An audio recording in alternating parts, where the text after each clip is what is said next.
एक कतरा मांगा था रब सागर से तेरे, तो कौन सी खुदाई मांग ली। जी हाँ, मैं बात कर रहा हूं ब्रेकअप की। आजकल ब्रेकअप एक बहुत कॉमन इशू है। यंगस्टर्स का अक्सर दिल टूट जाता है, कुछ लोगों का तो एक दफा टूटता है और कुछ लोगों का तो बार बार टूटता है। ब्रेकअप इशू क्यों है? असल में होता यह है कि जब भी हम यंग होते हैं, किसी रिलेशनशिप में जाते हैं, कुछ हमारी एक्सपेक्टेशंस होती हैं, होनी भी चाहिए। प्यार, इश्क और मोहब्बत, जो भी इनका नाम ले, पहले दिल को थाम ले, नाम लेने से ही शरारत हो जाती है।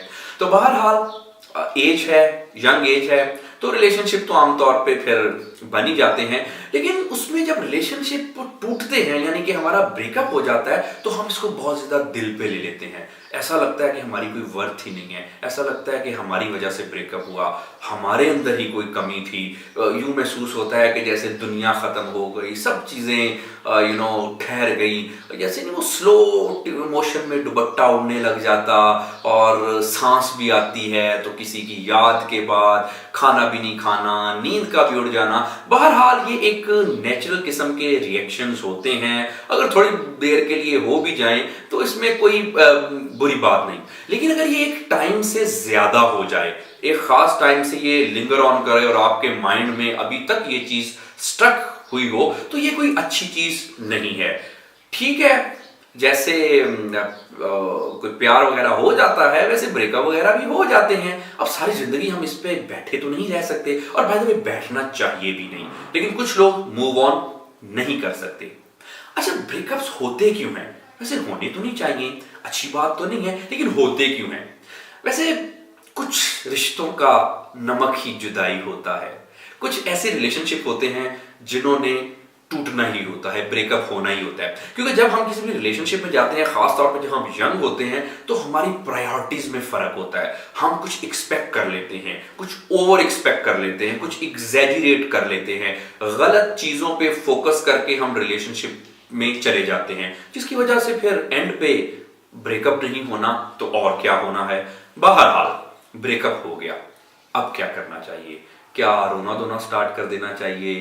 क्या अपनी लाइफ में खड़े रहना चाहिए? अपने आप को रिग्रेट करना चाहिए? अब हो गया तो हो गया फिर।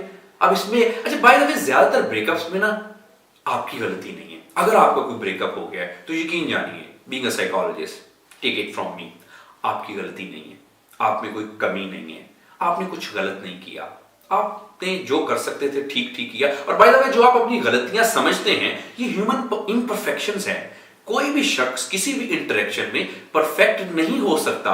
तो अगर आप अपने आप को ब्लेम करते हैं कि मैंने ये किया, मैं ये ना करती, मैं ये ना करता तो शायद ऐसा होता, तो वैसा होता, अगर ऐसा होता तो कैसा होता, इन चीजों में नहीं जाना चाहिए। जैसे मैंने बताया कि ह्यूमन इंटरेक्शन परफेक्ट नहीं होते, बस कुछ रिश्तों की नौयत ही ये होती है। अब कैसे निकलना है ब्रेकअप से, क्या किया जाए? सबसे पहले तो अपनी गलती ना समझे, अपने आप को ज्यादा ब्लेम ना करें। हाँ, बहरहाल इट्स फूड फॉर थॉट कि क्या वजह है कि ब्रेकअप हो जाता है। अगर आपका एक दफा हो गया है तो फाइन, लेकिन अगर बार बार हो गया है तो means there is some problem.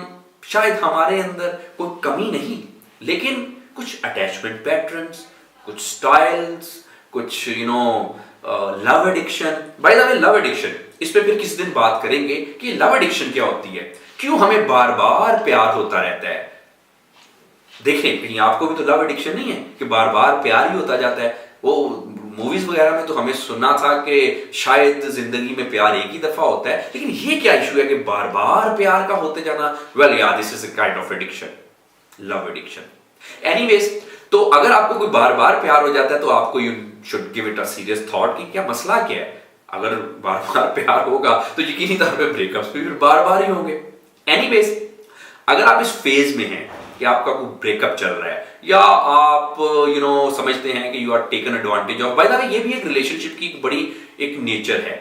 एक शख्स डोमिनेट कर रहा है और दूसरा सबमिसिव होता है, जो डोमिनेट कर रहा है वो इमोशनली डोमिनेट कर रहा है, सारे के सारे वो जो सबमिसिव बंदा है उसकी सारी इमोशनल अटैचमेंट सब चीजें उसी शख्स के इर्द गिर्द घूमती हैं। तो जब आप किसी को इतना खुदा बनाएंगे, मोहब्बत का खुदा, मोहब्बत का देवता बनाएंगे, तो क्या एक्सपेक्ट करेंगे?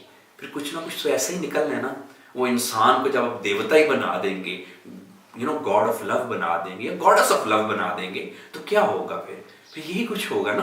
तो जब भी आप किसी रिलेशनशिप में हो, फर्स्ट ऑफ ऑल अपने आप में थोड़ा सा इंट्रोस्पेक्ट करें कि मैं कहां पे गलती कर रहा हूं या कर रही हूं। उसके बाद देखें कि कोई लव एडिक्शन वाला मसला तो नहीं है, और फिर ये भी देखें कि अटैचमेंट स्टाइल क्या है, पैटर्न क्या है, क्यों रहा है। एनीवेज, ब्रेकअप हो गया आपका, अच्छा नहीं हुआ, माय सिंपैथीज, लेकिन अब इसको हमने ज्यादा प्रोलॉन्ग नहीं करना, लाइफ में आगे मूव ऑन करना है। ये कोई अच्छी बात नहीं है, ये जो फिल्म और ड्रामा में हमें इश्क, मोहब्बत, प्यार सिखाया जाता है कि मैं 11 साल से उसके नाम पे बैठा हुआ हूं या बैठी हुई हूं जी, मैं तो जी गॉड ऑफ लव हूं, मैं तो जी गॉडेस ऑफ लव हूं, पहली मोहब्बत नहीं मुझे भूलती।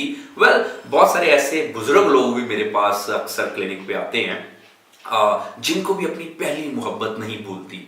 लेकिन ये कोई फख्र करने वाली बात नहीं है, अच्छी बात नहीं है कि जी पहली मोहब्बत नहीं भूलती, 11 साल से मैं इस चीज पे लटका हुआ हूं या लटकी हुई। This is not good.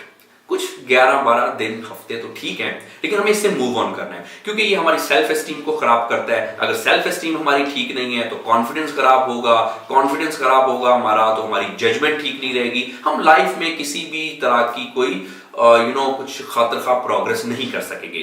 Again इसके दूसरे डायमेंशन भी हैं।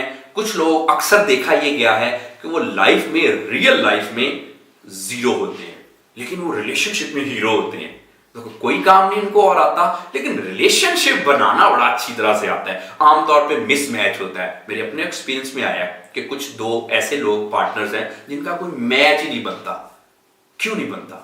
इस वजह से कि रिलेशनशिप की नेचर को हमने समझना है। और bye the way it's a complete science. जैसे कोई रॉकेट साइंस है, इस तरह से रिलेशनशिप की भी एक साइंस है। अगर आपका दिल टूटा रहता है, अगर आपका ब्रेकअप हो जाता है, अगर आपको कोई खास तरह लिफ्ट नहीं कराता और आप चाहते हैं कि लोग आपको लिफ्ट कराएं, जैसे आप लोगों के पीछे पागल हैं, लोग आपके पीछे पागल हो, so you need to understand this science of relationship, this dynamics of relationship, तभी जाके कुछ होगा। और बाय द वे रिलेशनशिप की हमारी जिंदगी में बहुत ज्यादा इंपॉर्टेंस है। पहला प्यार नहीं भूलता हमें। बहुत सारे लोग अपनी उम्र गुजार चुके हैं, दादे नाने दादियां नानियां बन गए हैं, फिर भी पहला प्यार नहीं भूलता। भूलना चाहिए। रिलेशनशिप की साइंस आपको आनी चाहिए, आपको समझना चाहिए। एनीवेज, अगर आपका कोई ब्रेकअप हो गया है और आप उससे मूव ऑन नहीं कर पा रहे, अगर आपको लगता है कि आपका दिल टूटा रहता है, लोग आपका एडवांटेज लेते हैं, आप आसानी से लोगों की बातों में आ जाते हैं और आप इस चीज से निकलना चाहते हैं, आप चाहते हैं कि आपका पार्टनर भी आपकी केयर करे, इन शॉर्ट कि जिसको आपने अपना खुदा बनाया हुआ है वो भी आपको अपना खुदा बनाए। अगर आप ये चीज चाहते हैं, don't worry, we are here to help you. We can teach you the dynamics, the science of the relationship. हम आपको बता सकते हैं कि किस तरह से आप अपने ब्रेकअप से मूव ऑन करें, और नेक्स्ट जब भी आप किसी रिलेशनशिप में जाएं तो हाउ यू शुड बिहेव, कैसे इंटरेक्ट करना है। ऐसी बात नहीं है कि जी बस जी वो तुझे देखा तो ये जाना सनम, प्यार होता है दीवाना सनम, तो फिर देख के जब आप सनम को दीवाना हो जाएंगे तो फिर उसके रिजल्ट्स तो फिर यही निकलेंगे ना जो अभी निकले हुए हैं आपके साथ। एनीवेज, इस तरह के किसी भी इशू का, कोई ब्रेकअप से आप मूव ऑन नहीं कर पा रहे, रिलेशनशिप नहीं आपके बनते, लोग आपको डिच कर देते हैं, आपकी केयर नहीं करते, और अगर आप चाहते हैं कि ये सारी चीजें आपकी ठीक रहें, we are here to help you. आप हमसे माइंड वेव के प्लेटफॉर्म से कांटेक्ट कर सकते हैं। I will teach you the dynamics of relationship, I will teach you communication कैसे करनी है और लोगों से अपने आप के जो ताल्लुकात हैं उसको किस तरह से बेहतर बनाना है, और ताकि आपका दिल ना टूटे, आप जिसके